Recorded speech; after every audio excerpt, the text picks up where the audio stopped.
Muito bem, pessoal. Com esse vídeo, estamos iniciando o módulo de eletrônica digital.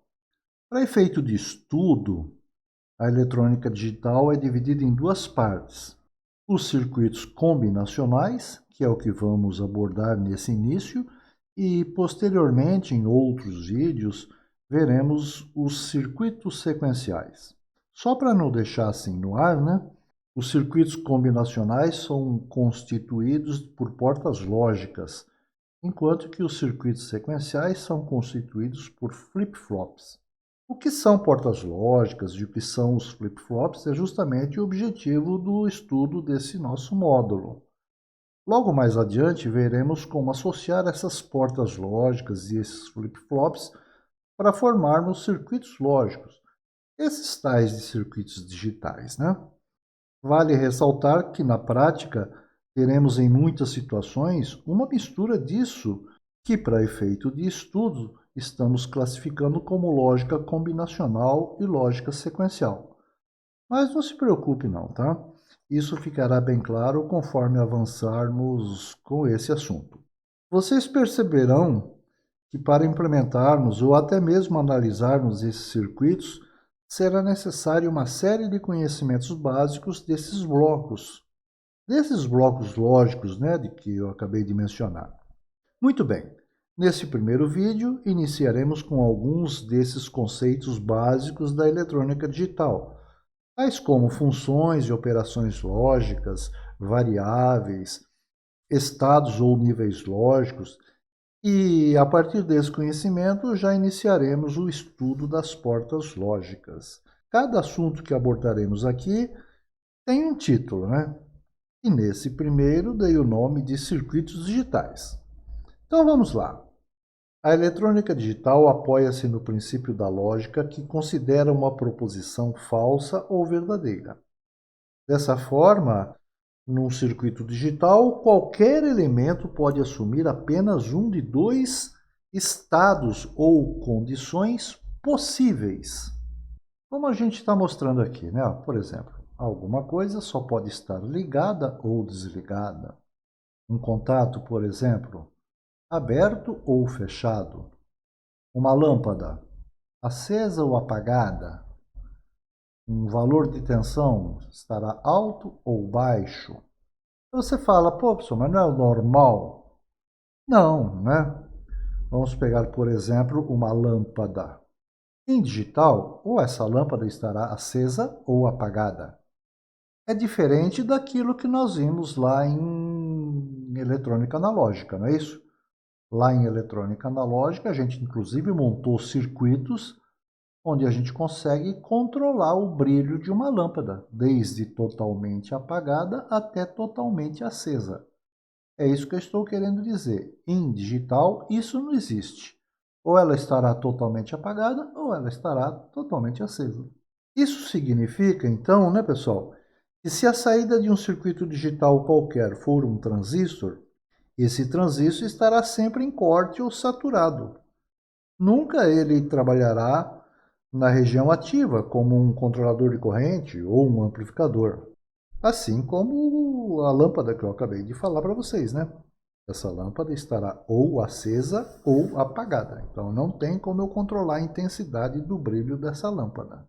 A essas duas condições possíveis existentes nos circuitos digitais é dado o nome de estado ou nível lógico. Estado ou nível lógico, pessoal, no fim é a mesma coisa, tá?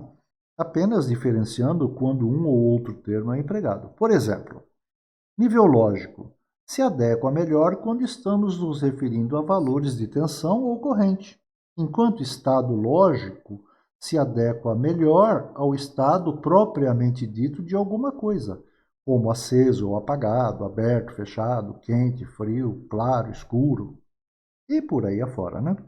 Os estados ou níveis lógicos são associados a valores numéricos. Como são somente duas condições assumidas, basta os dois números, né? O 0 e o 1. Daí o fato de, na eletrônica digital, trabalharmos muito com o sistema de numeração binário. Mais à frente, um pouquinho, teremos um vídeo, um capítulo exclusivo falando sobre sistemas de numeração. Não existe uma regra normalizada para qual estado será associado ao 0 ou ao 1. Mas existem costumes, né, pessoal? E é uma boa prática seguirmos esses costumes. Então, vamos pegar, por exemplo, isso aqui, ó, ligado ou desligado. Eu vou associar o estado de ligado a 0 ou 1 e o desligado a 0 ou 1. O costume é assim, alguma coisa ligada, a gente associa ao valor numérico 1. Desligado associa ao valor numérico 0. Assim como aberto, a gente associa ao valor numérico 0. Fechado, a gente associa ao valor numérico 1. A condição de uma lâmpada acesa, a gente associa ao valor numérico 1. Se ela estiver apagada, associa ao valor numérico 0. Um valor alto de tensão, a gente associa ao valor numérico 1. Um valor baixo de tensão, a gente associa ao valor numérico 0. Então, esses estados ou níveis lógicos são associados a esses dois valores numéricos, 0 ou 1. Ah, professor, eu posso fazer diferente? Eu posso falar que ligado é 0, desligado é 1? Pode, você está indo contra a maioria, mas pode. Desde que você deixe isso claro para qualquer outra pessoa que for tomar contato com isso. E mesmo assim, provavelmente você será xingado. Combinado? Muito bem. Já sabemos o que é estado ou nível lógico. Vamos então falar aqui um pouco sobre as funções lógicas. A função lógica é uma variável dependente e binária. Seu valor é resultado de uma operação lógica em que se relacionam entre si duas ou mais variáveis binárias. As funções lógicas operam com variáveis independentes, que são os elementos de entrada em um circuito, né? As entradas dos circuitos propriamente dito, aonde a gente vai atuar no circuito para que a gente consiga ligar ou desligar uma saída, né? E operam também com variáveis dependentes, que são os elementos de saída desse circuito.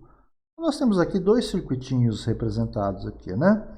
Então a gente está representando aqui, ó, como S ou Y, a saída do nosso circuito, né? O objetivo é acender ou apagar essas lâmpadas, né? Então esse aqui é o nosso resultado final, a nossa saída. Para que a gente acione essa lâmpada, nós temos que atuar nos elementos de entrada, que são essas duas chavinhas, tanto nesse circuito quanto nesse. Então, A e B aqui, que são os nomes que eu dei às variáveis associadas a essas chavinhas aqui. Isso aqui são elementos de entrada.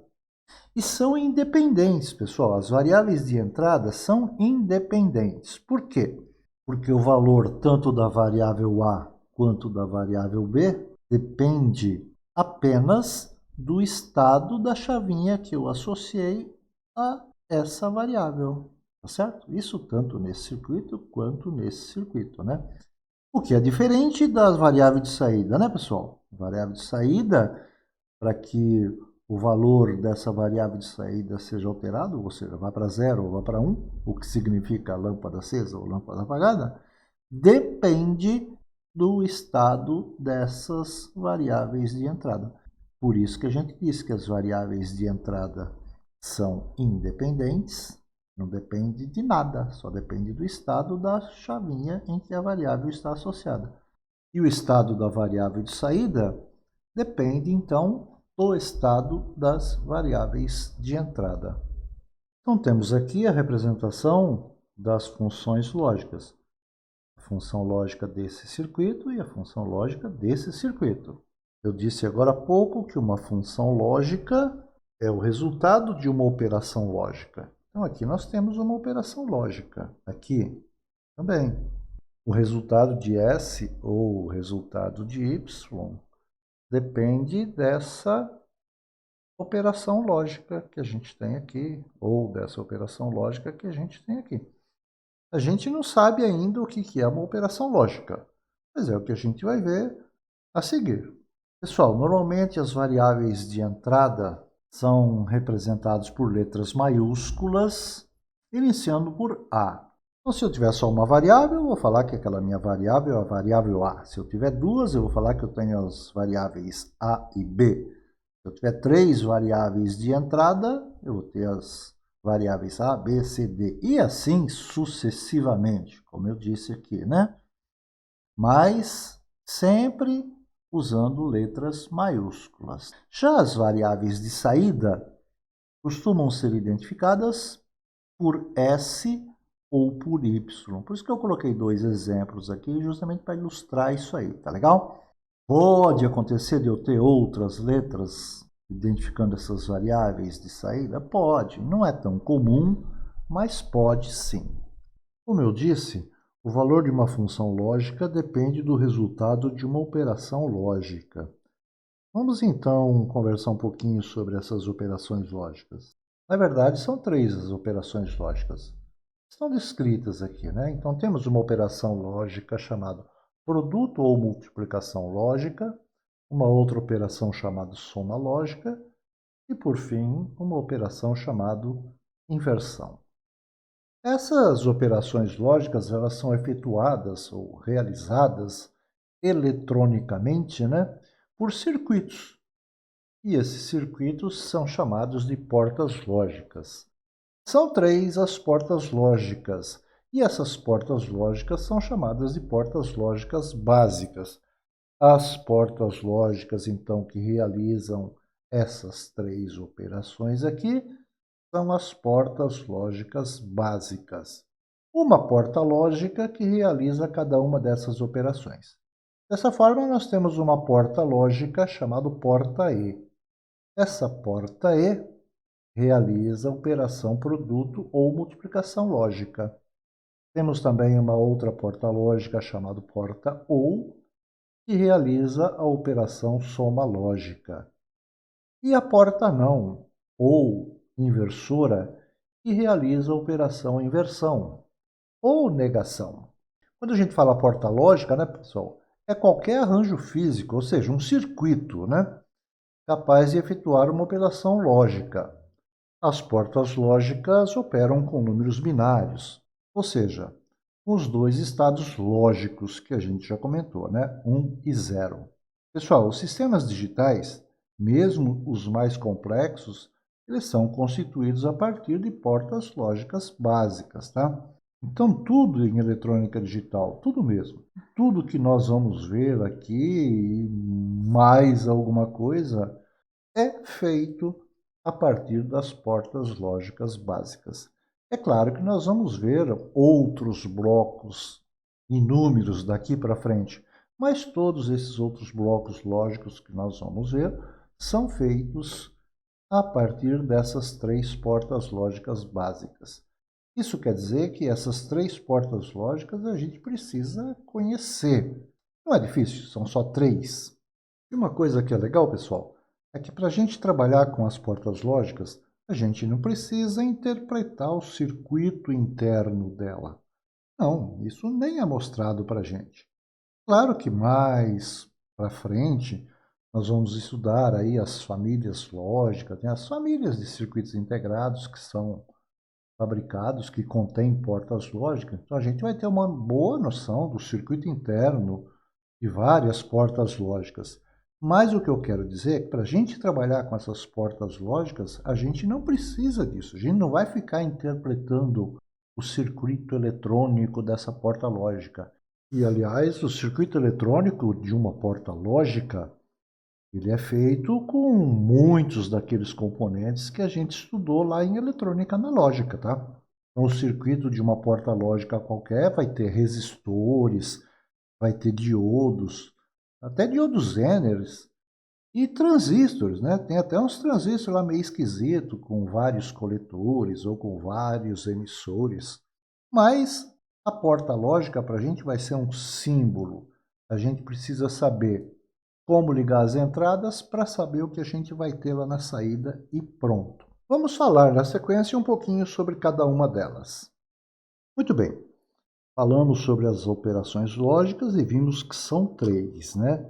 E que essas operações lógicas são efetuadas por circuitos eletrônicos que são chamados de portas lógicas. As portas lógicas que realizam, então, essas três operações são chamadas de portas lógicas básicas, como a gente já mencionou, né? A gente vai ver um pouquinho mais adiante que existem outras portas lógicas, tá, pessoal? Mas essas outras portas lógicas são feitas com arranjos a partir dessas três básicas, tá? Assim como tudo que existe em digital é feito a partir de arranjos de portas lógicas. Como eu disse, precisa ficar bem claro o funcionamento dessas portas lógicas, né, para um bom aprendizado da eletrônica digital.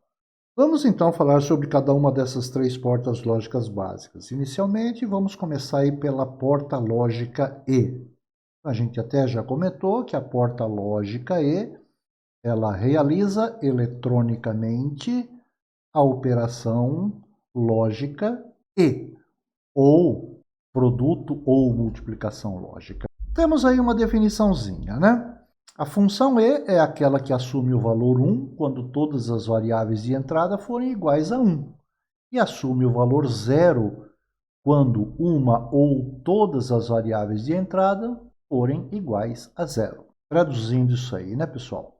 Você só vai ter 1 na saída se todas as entradas forem igual a 1, tá certo? Qualquer outra combinação, você vai ter 0 na saída. Essa operação E, que do inglês é AND, né? A tradução ao pé da letra, é a multiplicação ou produto lógico de duas ou mais variáveis binárias. E ela é representada dessa forma, tá, pessoal? Olha, como a gente escreveu aqui, ó. Tá aqui, ó. Y igual a pontinho B. Esse pontinho aqui representa a função lógica E. Então, a gente deve ler essa coisa aqui da seguinte forma. Y é igual a e B. Tudo bem? Até escrevi aqui, ó. Y é igual a e B. Não pode falar A vezes B. Na matemática tradicional, o ponto representa a multiplicação, né? Aqui é uma multiplicação também, mas é uma multiplicação lógica. Tem diferença e a gente vai ver isso, tá legal? Temos aqui uma figurinha que mostra um circuito elétrico equivalente de uma porta E. Uma porta E com duas variáveis de entrada e uma variável de saída, né? Eu sou um pouco avesso a isso aqui, tá, pessoal? Não gosto muito de usar esse tipo de recurso, mas acontece o seguinte. Qualquer outro lugar que você for pesquisar por aí, livros, revistas, artigos de internet e tal, o pessoal costuma usar esse recurso. Então, para que você não fale, o Toninho nunca me falou sobre isso aí. Então, a gente está falando, tá? Então, a gente tem aqui um circuito que esse circuito tem o funcionamento de uma porta E. Ele faz o que uma porta E faz, mas ele não é uma porta E, tá? Ele é um circuito eletrônico, apenas e tão somente. Muito bem, então nós temos duas chavinhas aqui, que são as nossas entradas, né? Uma chavinha é a nossa variável A, a outra chavinha é a nossa variável B. A nossa lâmpada representa a nossa saída Y. Bom, eu botei aqui uma convenção, precisa, né? Uma convenção, então estou considerando que chave aberta é 0, chave fechada é 1. Lâmpada apagada é 0 e lâmpada acesa é 1.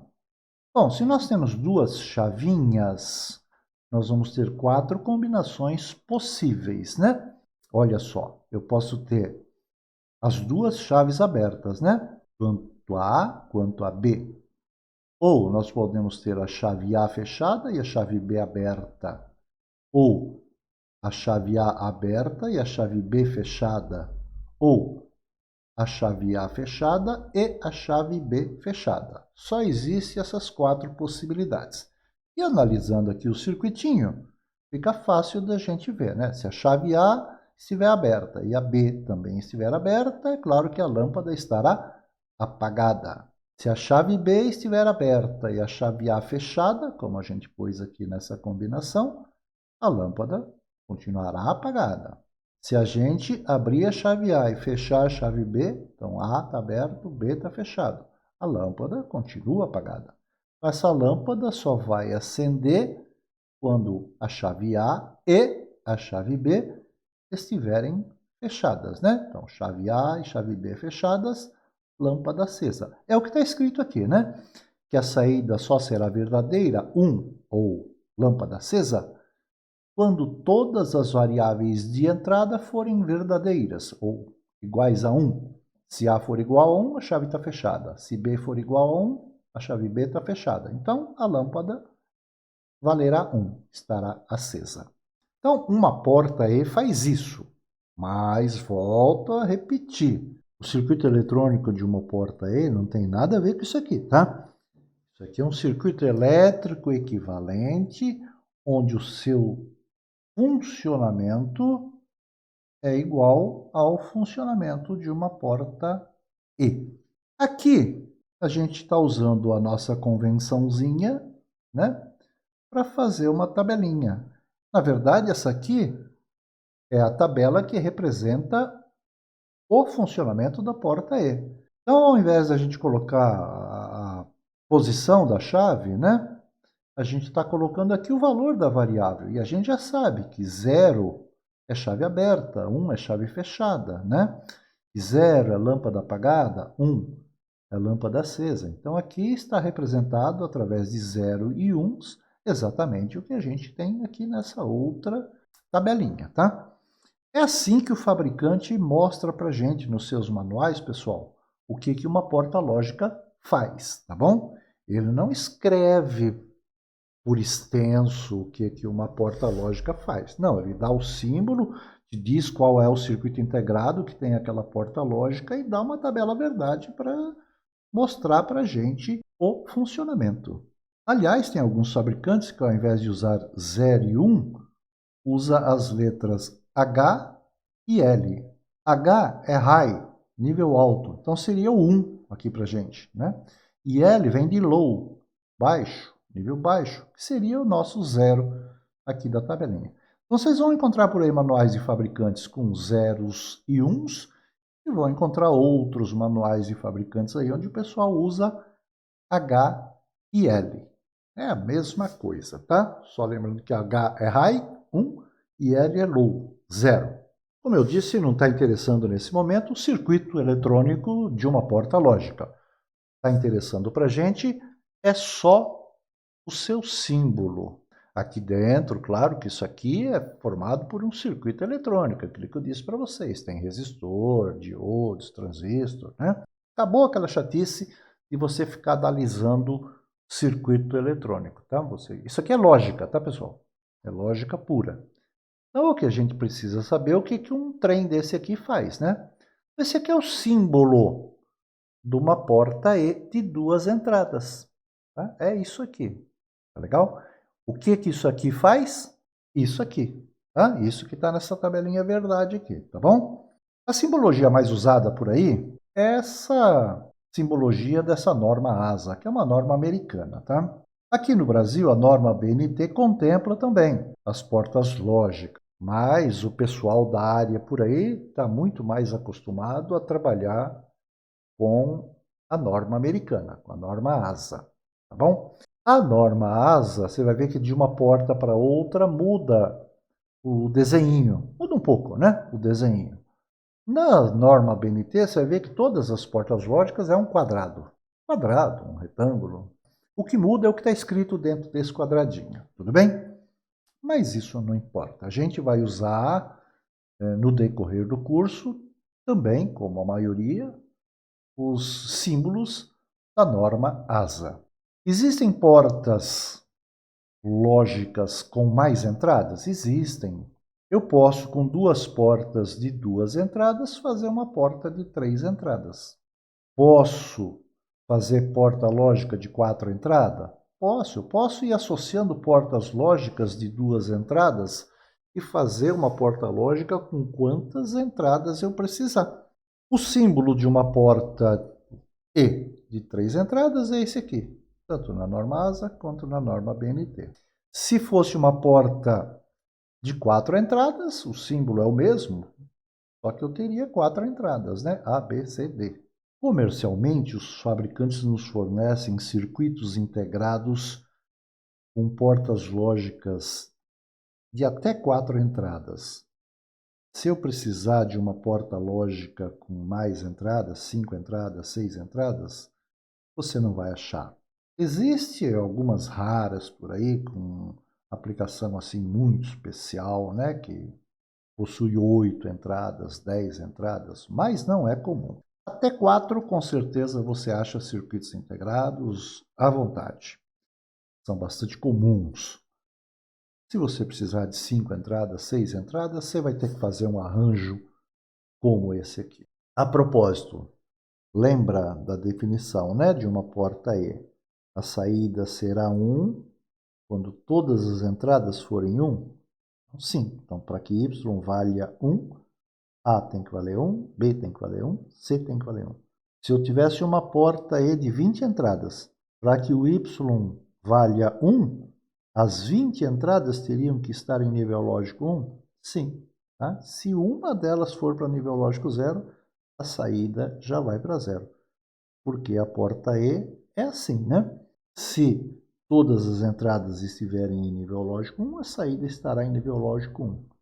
Caso contrário, qualquer coisa diferente disso, a saída estará em 0. Usando o mesmo raciocínio, vamos aqui conversar então sobre a porta lógica OU.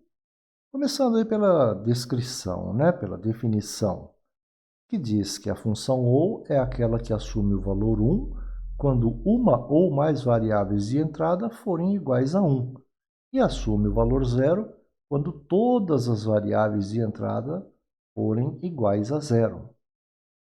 Essa operação OU, que vem do inglês OR, veja que é uma tradução ao pé da letra, né, pessoal? É a soma lógica de duas ou mais variáveis binárias, apresentadas aqui, ó, através de uma expressãozinha, né? Aqui está escrito o seguinte, olha, y é igual a ou B. Esse sinalzinho de mais aqui, pessoal, é a função lógica OU, tá legal? Então, eu não posso ler isso aqui, y é igual a mais b. Eu tenho que ler y é igual a ou b, como a gente frisa bem aqui, tá? Nada de ficar falando por aí, y é igual a mais b, que está errado. Então, a forma correta é y é igual a ou b. Estou usando aqui o mesmo recurso da figurinha, né, de um circuito elétrico equivalente, que vai ter o mesmo funcionamento da porta lógica OU. Adotamos a mesma convenção aqui, né? Chave aberta 0, fechada 1, lâmpada apagada 0, acesa 1. Montamos uma tabelinha aqui com as 4 combinações possíveis dessas duas chavinhas, né? Para que a gente consiga fazer acender essa lâmpada Y. Então, olha só, analisando o circuito, veja que as chaves agora estão em paralelo, né? Se a chave A estiver aberta e a B estiver aberta, claro que a lâmpada vai estar apagada, né? Como anotado aqui na tabela. Se fecharmos a chave A e mantivermos a chave B aberta, então A fechado, B aberto, pronto. Basta uma chave, né? A lâmpada estará acesa. O inverso também, né? Se a chave B estiver fechada e a chave A está aberta, então B aqui está fechado e aqui está aberto, tudo bem, né? A lâmpada acende. E se fecharmos as duas chavinhas, as duas A e B fechadas, claro que a lâmpada estará acesa. É aquilo que está escrito aqui na descrição, né, do funcionamento dela. Ela assume o valor 1 quando uma ou mais variáveis de entrada forem iguais a 1. E assume o valor 0 quando todas as variáveis de entrada forem iguais a 0. Aqui tem a tabelinha verdade, já colocando com zeros e uns, né? Então aí, ó. Chave A aberta, chave B aberta, lâmpada apagada. Chave A fechada, chave B aberta, lâmpada acesa. Chave A aberta, chave B fechada, lâmpada acesa. E chave A fechada e chave B fechada, lâmpada acesa. Muito bem. Temos aqui, então, os símbolos desses blocos lógicos, dessa porta lógica, né? Veja que é um pouquinho diferente o símbolo da porta OU na norma ASA, né? Ó, essa lateral aqui, onde estão as variáveis de entrada, ela é curvada, tá vendo? E o corpo dela aqui é mais afunilado aqui, né? Para não confundir nos diagramas uma porta E com uma porta O.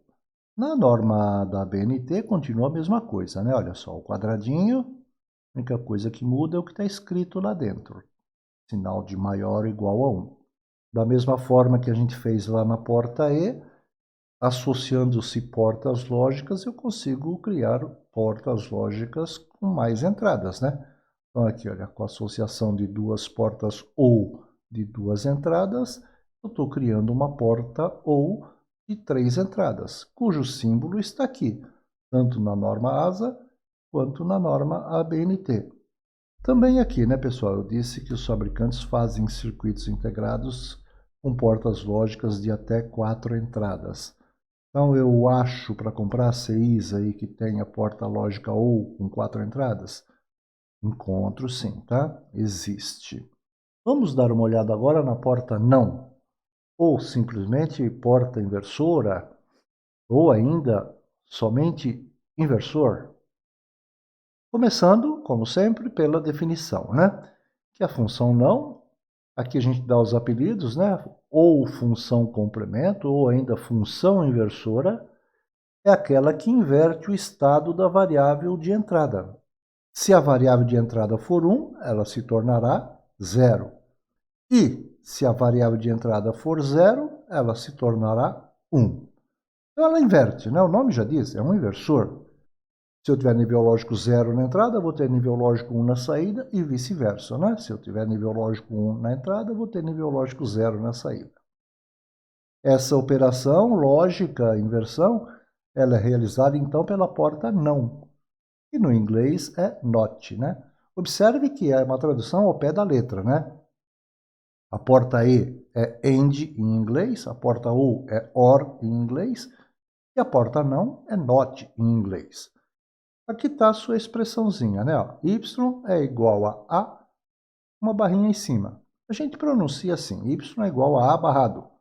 Sempre que você tiver uma barra, pessoal, em cima de uma variável ou em cima de uma expressão, você está negando, você está invertendo ou a variável ou toda a expressão, tá legal? Então é a própria definição aqui da porta não, né? Então se A vale 0, como ela está barrada, ela está negada, ela está invertida. Então se A vale 0, a barra vale 1. E vice-versa, né? Se A estiver valendo 1, o A barrado vai estar valendo 0. Aqui também estou usando o recurso do circuito elétrico equivalente para representar o funcionamento de um inversor, né? De uma porta não. Olha só, tem uma fonte de alimentação, um resistorzinho aqui para limitar a corrente, para evitar que aconteça um curto na hora que eu fechar essa chave, né? Então, na hora que eu fechar essa chave aqui, esse resistor não deixa caracterizar um curto. Mas olha só, a chavinha está em paralelo com a lâmpada, né? Na hora que essa chavinha estiver fechada, a tensão nos terminais da lâmpada vai ser 0, né? Então, com a chavinha fechada, a lâmpada vai estar apagada. Com a chavinha aberta, eu tenho circulação de corrente pelo circuito aqui, né? Através da lâmpada. Então, ela estará acesa. Estou usando a mesma convenção aqui, né? Chave aberta 0, fechada 1, lâmpada apagada 0, lâmpada acesa 1. Pessoal, eu só tenho uma variável de entrada, que é a variável A, né? Então, a tabela verdade fica bem mais simples, né? Ou essa chave A vai estar aberta ou vai estar fechada. Como a gente está vendo lá no circuito, se a chave estiver aberta, a lâmpada estará acesa. Se a chave estiver fechada, a lâmpada estará apagada. Então aqui temos a tabela verdade, como ela normalmente é apresentada para a gente pelos fabricantes de circuitos integrados, né? Ela está mostrando aqui, ó, que se A vale 0, é porque a chave está aberta. A lâmpada estará acesa, valendo 1. E se a chave estiver em 1, ou seja, fechada, a lâmpada estará em 0, apagada. E temos aqui os símbolos, né? Tanto na norma ASA quanto na norma BNT dessa porta não. Olha só, na norma ASA é um triângulozinho com uma bolinha aqui na ponta. A BNT, como sempre, é uma caixinha, né? Um quadradinho, só que agora com o número 1 lá dentro, né? Ah, um detalhe aqui, ó, na saída aqui, olha, tem um chanfradinho aqui, tá vendo? Isso aqui significa que é uma inversão. Assim como na norma ASA, tá? Essa bolinha aqui é um inversor. Muito bem, pessoal. Pelo símbolo, a gente está vendo que a porta não tem somente uma entrada, tá? Não existe porta inversora com mais de uma entrada. Ela é a única porta lógica que tem somente uma entrada. Todas as demais, as duas que nós já vimos e as outras que ainda vamos ver, tem de duas ou mais entradas, tá legal? Agora, todas elas têm somente uma saída. Não importa quantas entradas tiver, mas uma porta lógica só tem uma única saída. Aqui embaixo a gente reforçou isso que eu acabei de dizer, né? Então tá aí, pessoal, as três portas lógicas básicas que realizam essas três operações lógicas que a gente acabou de comentar aqui nesse vídeo, né? Mas o que eu vou fazer com essas portas lógicas, então? Eu disse a vocês que com as portas lógicas a gente faz ou monta circuitos, e esses circuitos são chamados de circuitos combinacionais. A gente vai fazendo uma combinação de portas lógicas, né? E monta um circuitinho lógico. Vou dar um exemplo para vocês aqui, bem simplesinho. Olha aqui, não é o melhor circuito que existe para fazer esse funcionamento que eu vou mostrar aqui para vocês, tá? Mas dá para a gente ter uma boa ideia do que é já um circuito lógico feito com portas lógicas. Veja que eu tenho duas portas lógicas aqui, né? Uma porta OU e uma porta E. Na saída desse circuito eu coloquei um LED, para a gente enxergar quando essa saída está ligada ou desligada, né? Como é do conhecimento de todos, nós temos um resistor aqui, limitador de corrente para esse LED. Numa das entradas dessa porta OU aqui eu tenho uma chavinha, normalmente aberta, que eu estou chamando de chavinha liga. Numa das entradas dessa porta E aqui embaixo, eu tenho uma chavinha com contato normalmente fechado, eu estou chamando de desliga. Liga e desliga o quê? A saída, né, desse circuito. Então a gente vai acender ou apagar esse LED aqui. Vamos acender através da chavinha liga e apagar através da chavinha desliga. A saída dessa porta U, que é a própria saída do circuito, né, está vindo numa das entradas dessa porta E. Assim como a saída dessa porta E está indo numa das entradas dessa porta U. Esse é o circuito lógico, montado, bonitinho. Só que eu vou falar uma coisa para vocês. Do jeito que ele está aqui, ele não vai funcionar. Ele não vai funcionar pelo seguinte fato. Olha só, quando essa chavinha aqui estiver aberta, que nível lógico eu tenho aqui nessa entrada? 0 ou 1? Você vai falar, é 0, né? Pois é, não é. Nível lógico 0 tem que estar referenciado ao terra da fonte, ao massa, como a gente costuma chamar, ao negativo da fonte. E quando eu abro essa chavinha, isso aqui fica aberto. Eu não tenho aqui nem nível lógico 1 e nem nível lógico 0. Fica uma condição indefinida. Isso vai dar erro. Assim como essa entrada da porta E aqui embaixo, né, que está ligada numa chavinha normalmente fechada. Bom, enquanto a chavinha estiver ligada, não vou ter problema, né, porque eu estou aplicando o nível lógico 1 nessa entrada. Mas e quando a chavinha abrir? Quando a chavinha abrir, eu não estou garantindo o nível lógico 0 nessa entrada. E eu preciso fazer isso. Quando eu não estou aplicando o nível lógico 1 em qualquer uma dessas entradas de uma porta lógica, eu tenho que garantir que ela esteja em nível lógico 0. É diferente do que vocês estão acostumados, né, pessoal, lá com interruptores, botões de comando, né? O botão liga. Quando ele está aberto, ele está aberto. Não está passando corrente, não estou aplicando tensão. Mas aqui é diferente, né, pessoal? Aqui é um circuito eletrônico que eu tenho nessas portas lógicas. Cada porta lógica é um circuito eletrônico diferente. Então eu tenho que garantir que quando eu não estou aplicando nada, eu tenho nível lógico 0 nessas entradas. E como que a gente resolve isso? Assim, olha só. A gente coloca um resistor aqui, ó. Então as entradas dessas portas lógicas que estão vindo lá das chavinhas, né, estão aterradas através de um resistor. Então agora sim, olha, quando essa chavinha estiver aberta, eu tenho nível lógico 0 na entrada. porque essa entrada está aterrada através de um resistor. Quando eu fechar a chavinha, aí eu aplico o VCC aqui, né? Então aí eu tenho o nível lógico 1. O resistor aqui evita de que aconteça um curto, né? Mesma coisa aqui, eu estou aplicando o nível lógico 1 direto aqui nessa entrada. O resistor aqui não está deixando que se caracterize um curto, né? Mas na hora que eu abrir essa chavinha, pronto, eu tenho o nível lógico 0 nessa entrada, porque ela está aterrada através desse resistor. Eu vou mostrar isso aí funcionando com e sem o resistor. Você vai ver que sem o resistor não funciona. Para isso eu vou utilizar o recurso lá do simulador, tá? Do nosso bom e velho Proteus. Esses resistores aqui, pessoal, os valores deles, veja que eu coloquei 1K, né? Não é crítico.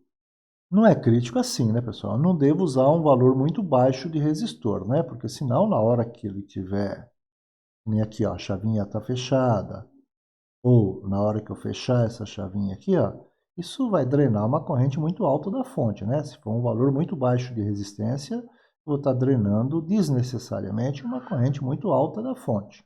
Por outro lado, se eu colocar valores de resistor aqui muito alto, essas entradas, quando as chavinhas estiverem abertas, podem enxergar uma impedância muito alta aqui de entrada e considerar como um circuito aberto.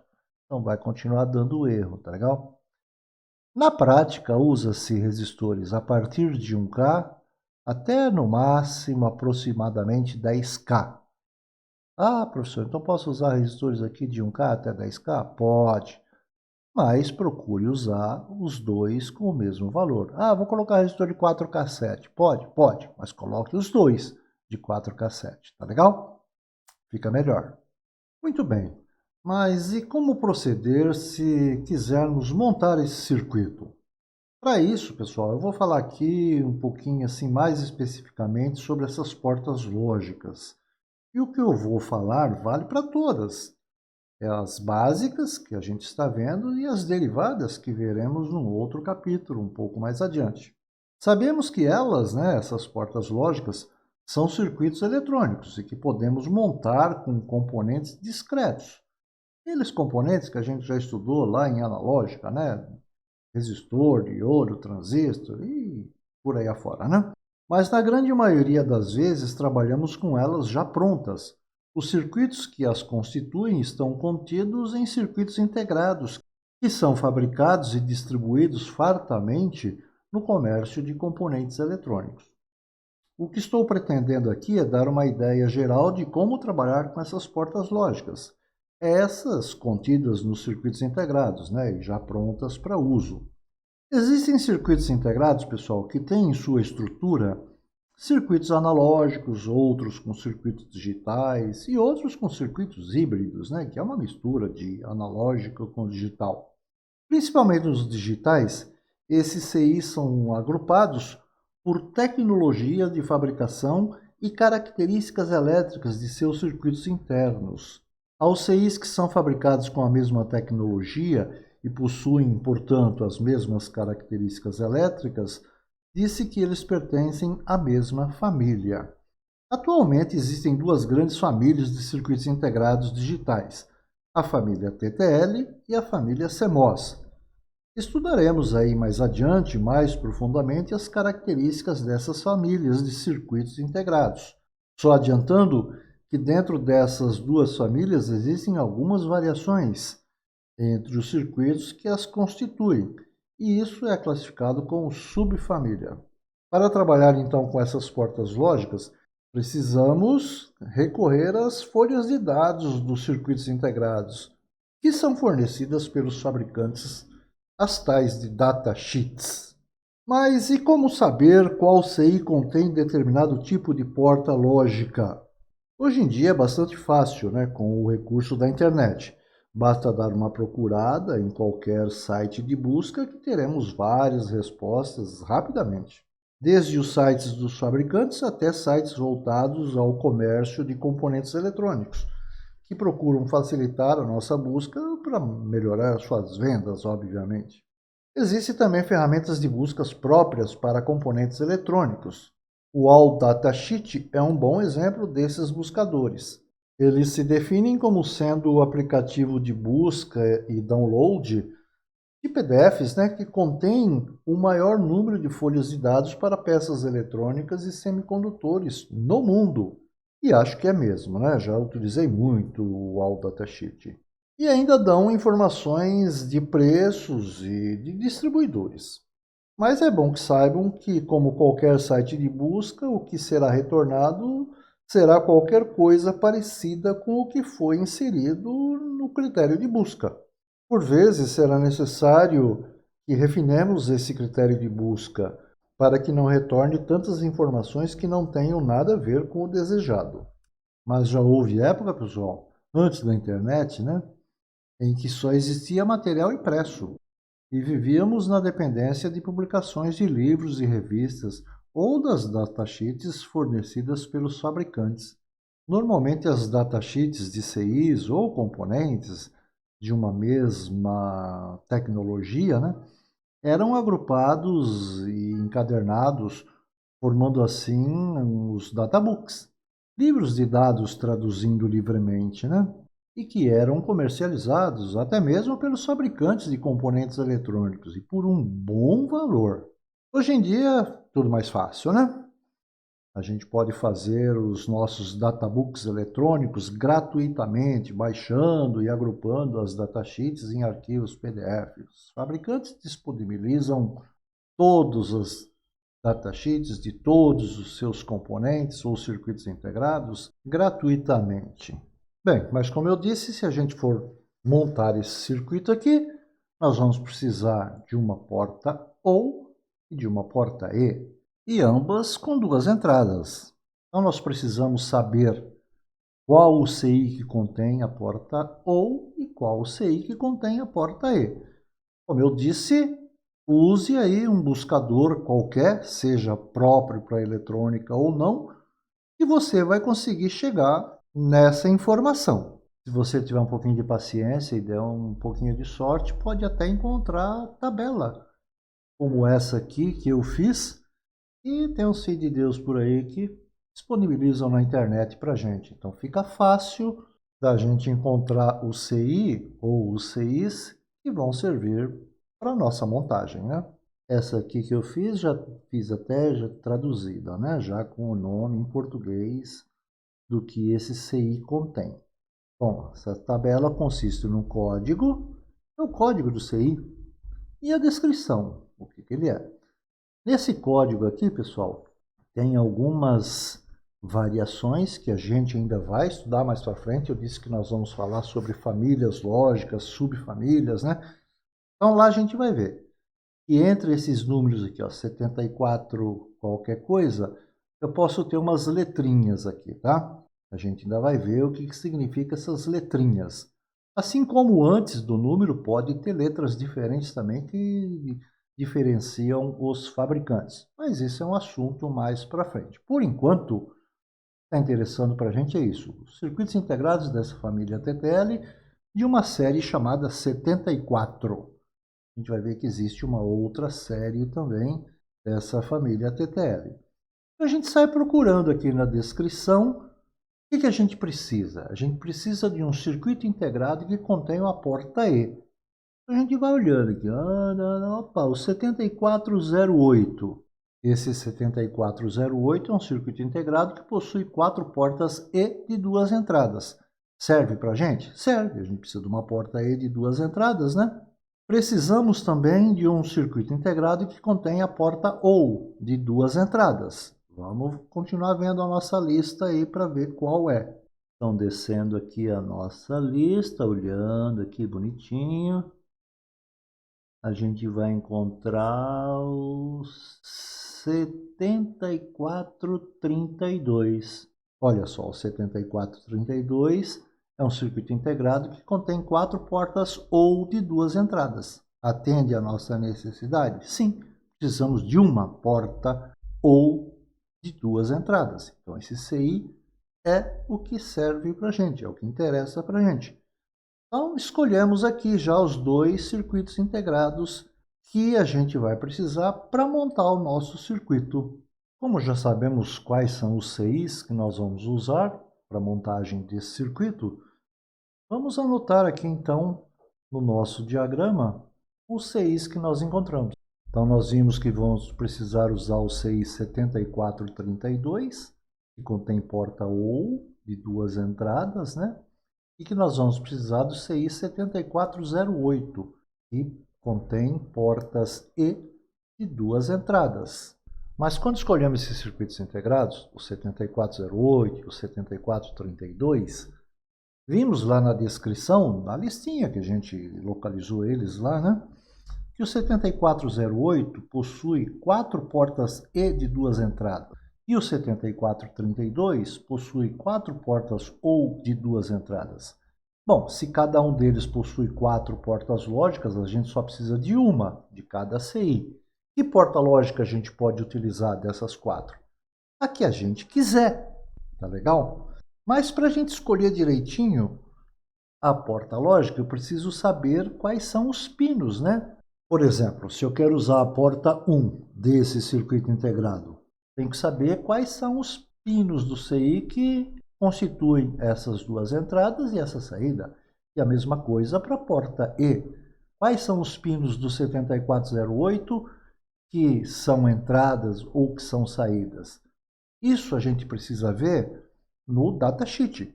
Então vamos dar uma olhadinha no datasheet desses 2 circuitos integrados, só para a gente ver como que eles são apresentados para a gente pelos fabricantes. Começando pela porta E. Como vimos lá na nossa lista de escolha, a gente tinha escolhido o 7408, né? Bom, essa folha de dados aqui serve para o 7408, 74LS08 e 74S08. Lembra que a gente tinha comentado das letrinhas aqui no meio, né? Então, depois a gente vai falar o que significam essas letrinhas aí.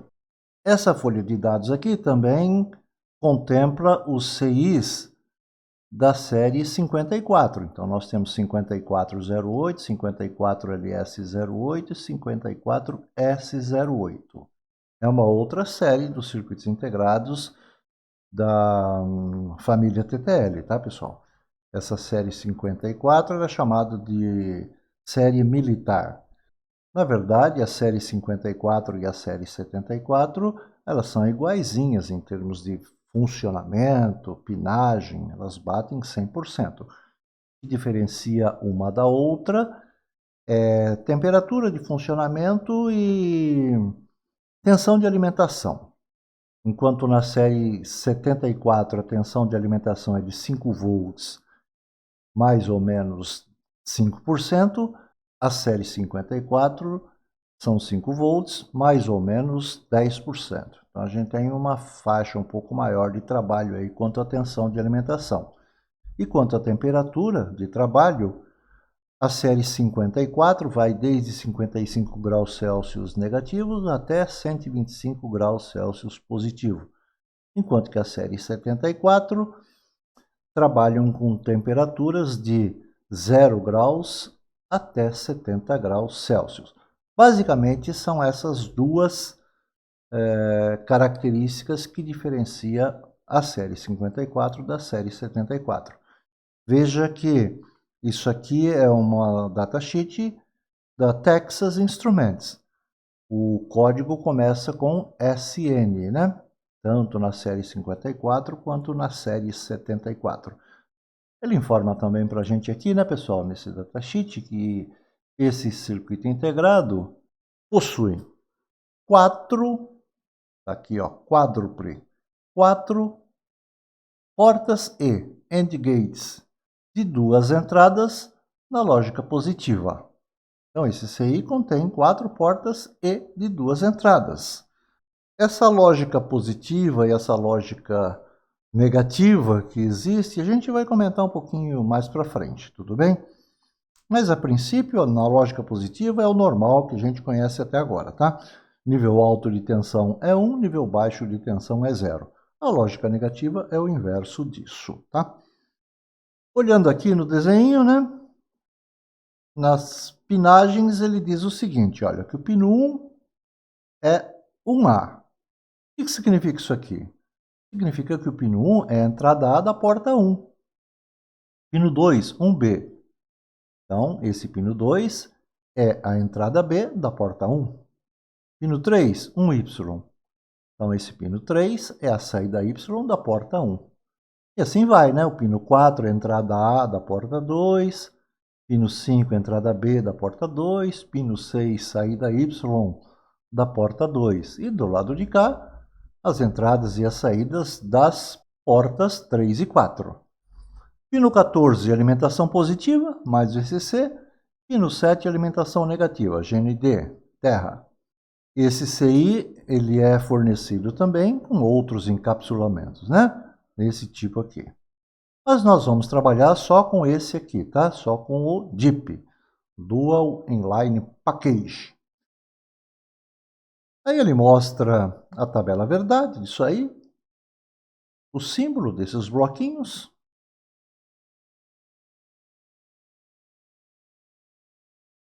Olha só, a Texas fornece para a gente, inclusive, o circuito de cada porta lógica. Por exemplo, esse aqui é o circuito da porta lógica E do CI 7408, que é o padrão, o standard. Aqui já está o circuito, que é um pouquinho diferente, é a mesma coisa, continua sendo uma porta E, tá legal? Só que do LS08. Mas aqui embaixo está o circuitinho dessa porta E para o CI 74 ou 54 S08. E aí ele vai, né, pessoal, dando várias informações necessárias para a gente. Quer dizer, para nós, nesse momento do curso, essas outras informações que vêm a seguir não tem lá muito interesse agora, porque a única coisa que a gente está objetivando nesse momento é ver a funcionabilidade de uma porta E. Então a gente precisa saber tensões de alimentação, que a gente já sabe que nessa família TTL é de 5 volts, e conhecer a pinagem desses circuitos integrados, né? Mas aqui ele dá, né,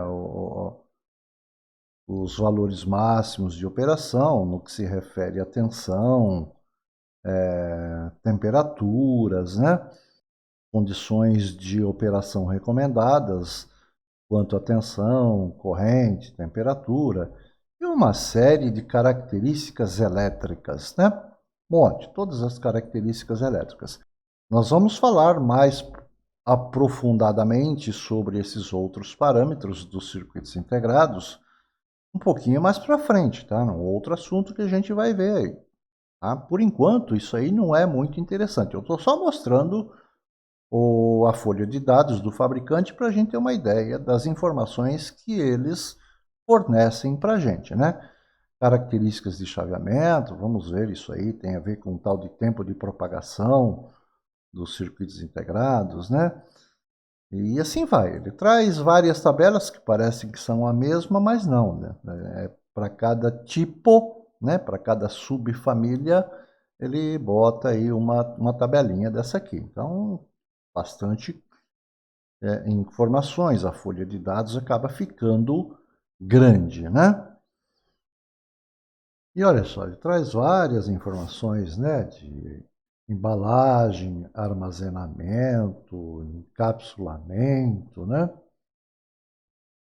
E aí ele vem as características, né, mecânicas, as características físicas.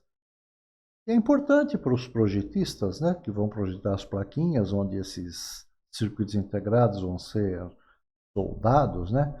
Ele traz comprimento, diâmetro dos terminais, né? Distância entre um terminal e outro. Isso é importante, né, para os projetistas, para que eles consigam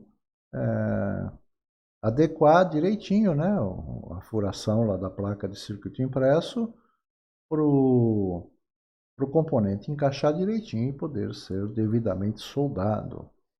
Essas informações para a gente agora não são tão importantes, né? A gente está precisando saber só qual CI utilizar, o que ele contém e saber quais são os pinos que a gente vai utilizar desse circuito integrado. Então veja que ele dá bastante informações sobre as características físicas do componente, né? E assim vai, até lá no fim,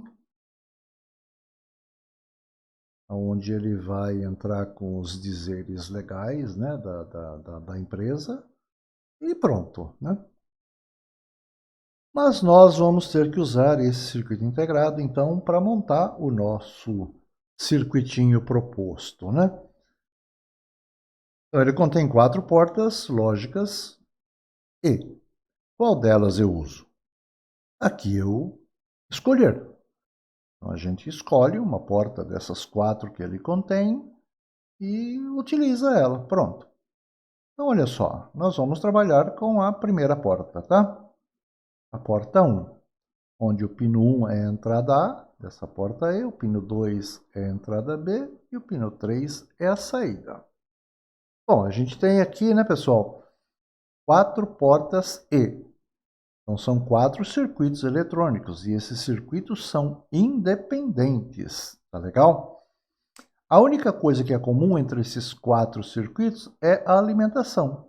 Quando você aplica VCC no pino 14 e o GND aqui no pino 7, você está alimentando esses 4 circuitos. Mas as entradas e saídas de cada um é independente. O que tem em comum é só a alimentação do CI. Só para termos como comparar, eu vou mostrar aí as datasheets de pelo menos mais uns 2 fabricantes de circuitos integrados. Desse mesmo CI que a gente está vendo aqui, tá? O 7408. Por exemplo, temos aqui a folha de dados de um outro fabricante, essa ON Semiconductor. É o mesmo circuito integrado, só que esse aqui ele está falando que é específico desse 74LS08. Ele até diz aqui para a gente, né, pessoal? O que é esse LS, né? Entre o 74 e o 08? Significa Low Power Schottky. Como eu já disse, a gente vai conversar sobre isso mais para frente, tá? No outro assunto abordado aí no nosso curso. Teremos, inclusive, um vídeo sobre isso aí. Veja que nesse fabricante aqui, ó, a apresentação das portas lógicas é mais bonitinho, né? Através de um desenho, onde eu tenho lá as portas lógicas desenhadas, tá vendo? Essa primeira porta aqui, ó, pinos 1 e 2 entrada, pino 3 saída. A segunda porta, 4 e 5 entradas, 6 saídas. A mesma coisa lá em cima para as portas 3 e 4. E olha só, pino 14, alimentação positiva, VCC. Pino 7, alimentação negativa, GND. Veja que esse aqui é curto e grosso, né? Não faz muita descrição, né?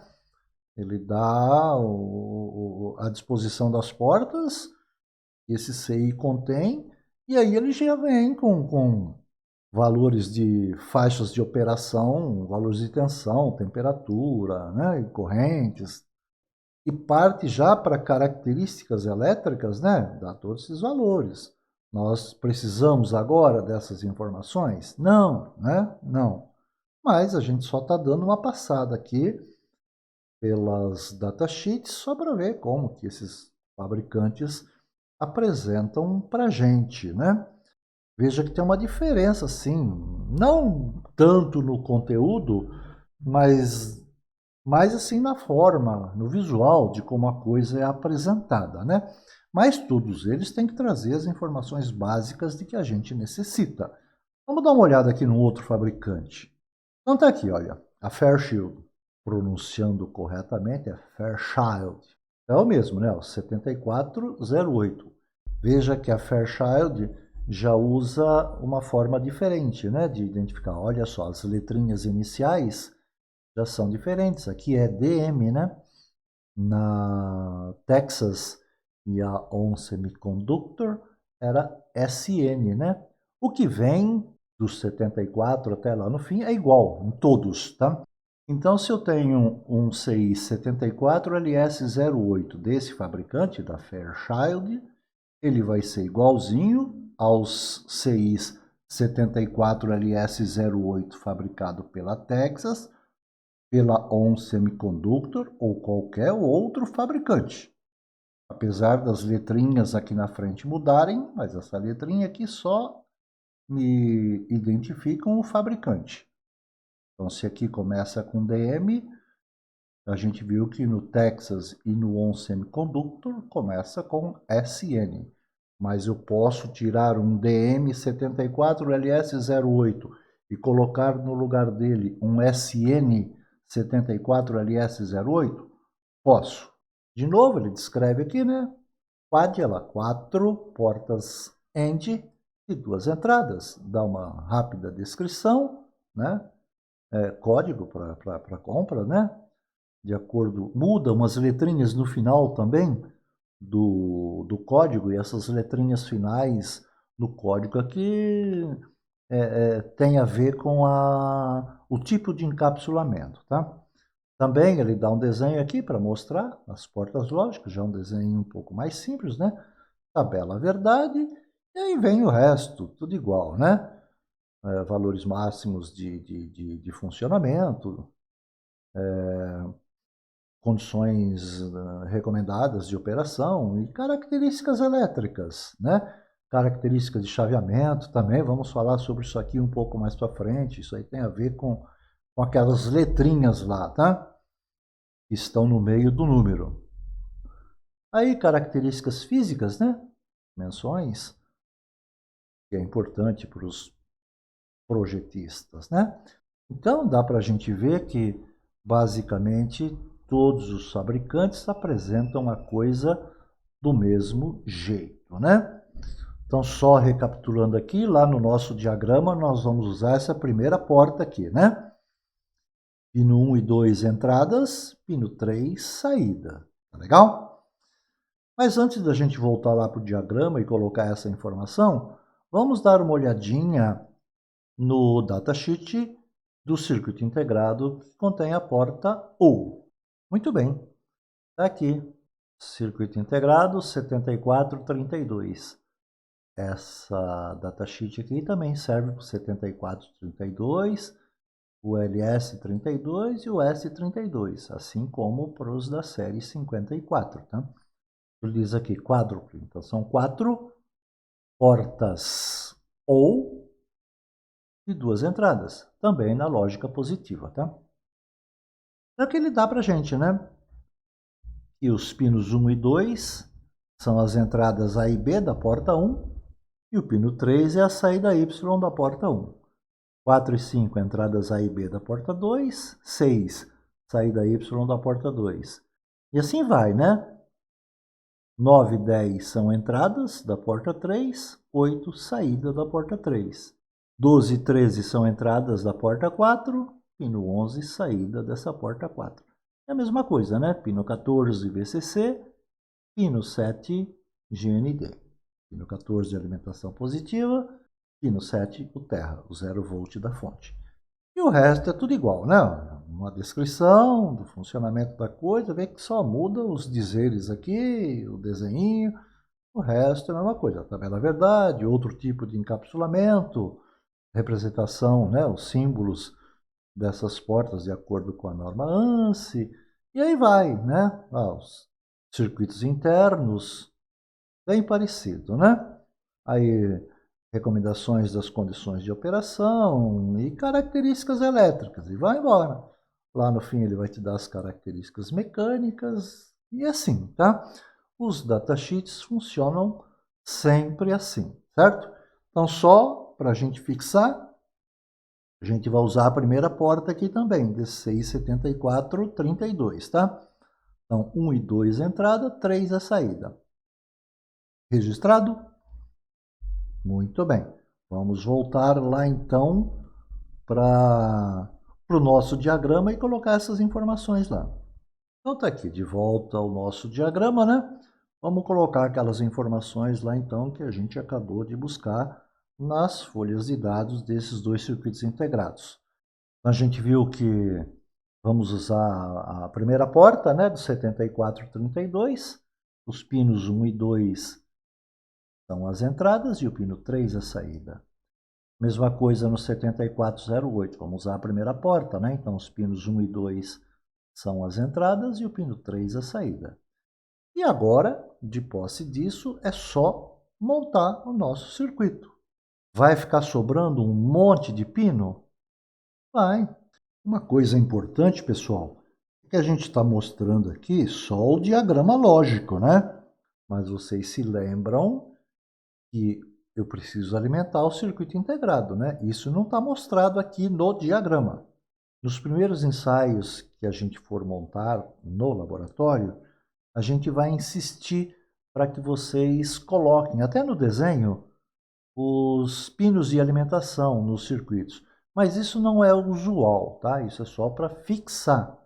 Depois de um tempo, os circuitos serão assim, tá? A gente não está mostrando aqui a alimentação do CI, mas essa porta ou é um circuito eletrônico, essa porta é um outro circuito eletrônico. Para que esses circuitos funcionem, eles têm que serem alimentados, né? Só não está representado aqui, mas que eles têm que ser alimentados, tem. Tudo bem? Aqui, eu não vou fazer a montagem prática num protoboard, mas eu vou mostrar para vocês o funcionamento disso no simulador, no Proteus. Para facilitar a nossa vida, eu fiz assim uma espécie de um compilado, né? Fiz um para os circuitos integrados TTL e outro para os circuitos integrados da família CMOS. Para a gente escolher assim rapidamente os CIs que nós vamos utilizar e saber a pinagem deles, né? Nos ensaios que a gente vai fazer no laboratório. Claro que nisso que eu fiz não tem nem 10% da quantidade total que existe de circuitos integrados dessas duas famílias, né? Mas tem todos aqueles que vamos necessitar para as nossas montagens, né? E mais algumas coisinhas. Vou mostrar eles para vocês aqui. Então tá aqui, ó, da família TTL, eu chamei de tabela de escolhas e pinagem, né? Dos circuitos integrados da série 74. Então tem aqui uma porção deles, né? Tá sempre em ordem crescente, né? Código, a descrição do que ele é e um desenho aqui para a gente saber a pinagem deles, né? Então tem aqui uma porção. Como eu disse, tem aqui todos os que nós vamos precisar para montar os nossos ensaios desse nosso módulo de digital, né? Então tem um monte aqui de circuitos integrados da família TTL. Aqui está o da família CMOS, né? É a série mais antiga, né? Da família CMOS. A gente vai ver que existem subfamílias agora, CMOS, com características diferentes e a nomenclatura diferente, né? A gente vai falar sobre isso aí. Mas temos aqui vários CIs dessa família CMOS. Eu fiz aqui os desenhos de forma diferente, na vertical, porque tem muitos CIs que tem o nome, né, do pino é um pouco grande e para colocar na horizontal não dá, né? Por exemplo, ó, Clock Inhibit, Preset Enable. Então, para colocar na horizontal, como um pino é bem próximo do outro, no desenho ficava ruim, né? Então, por isso que eu mudei e coloquei eles assim na vertical. Mas está aqui a pinagem, né? Olha, de 1 a 7, aqui ó, de 8 a 14. Esse aqui, por exemplo, é um CI de 14 terminais. Aqui temos um CI de 16 terminais. E assim vai, tá?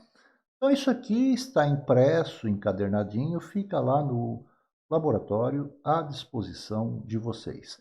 Para a gente não ter que ficar folheando páginas e mais páginas de datasheet, né? Porque nesse início o que está interessando para a gente é saber qual é o CI que a gente vai ter que utilizar para um determinado ensaio, para uma determinada montagem e saber a pinagem desse CI.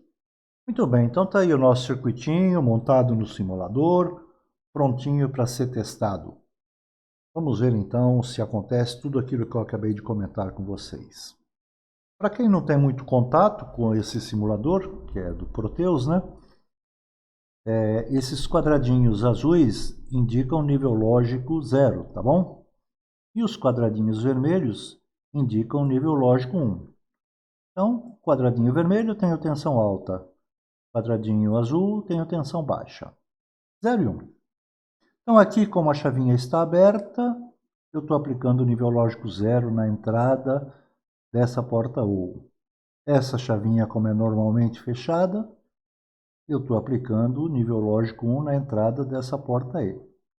Eu chamei essas chavinhas de liga e desliga, tá? Liga e desliga o quê? Vamos ligar ou desligar a saída desse circuito, né?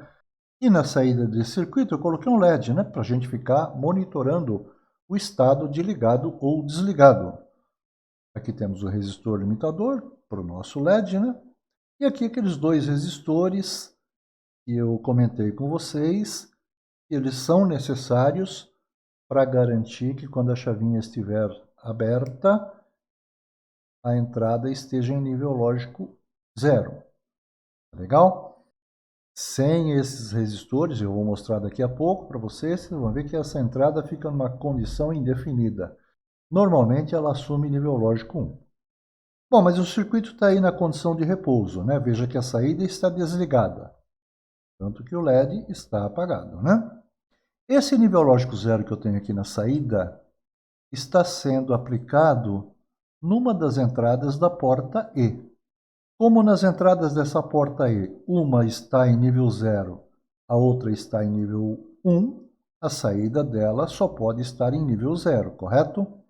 Muito bem.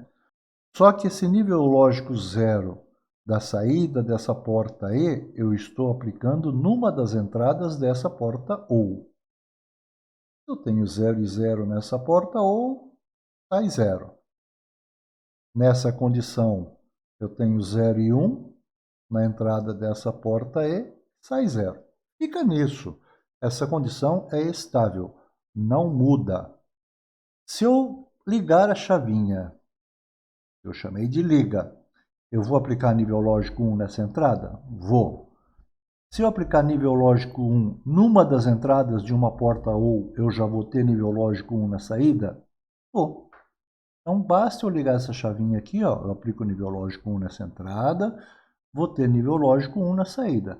Já vai acender o meu LED lá? Vai. Só que esse nível lógico 1 aqui da saída, eu vou aplicar nessa entrada aqui, ó, da porta E. Então, eu vou ficar com 1 e 1 nas entradas dessa porta E. Vai ter 1 aqui na saída? Vai. Esse 1 da saída dessa porta E vai vir para essa outra entrada da porta OU? Vai. Então, observem, vai ser muito rápido isso aí, tá? Mas vai acontecer tudo isso que eu falei. Vou até ligar a chavinha e deixar ela ligada. Pronto, tá lá. Eu apliquei nível lógico 1 aqui nessa entrada, a saída foi para nível lógico 1. Então, o LED já acendeu. Só que esse nível lógico 1 aqui, ó, veio para cá, tem 1 e 1 aqui agora nessa porta E, tem 1 aqui na saída.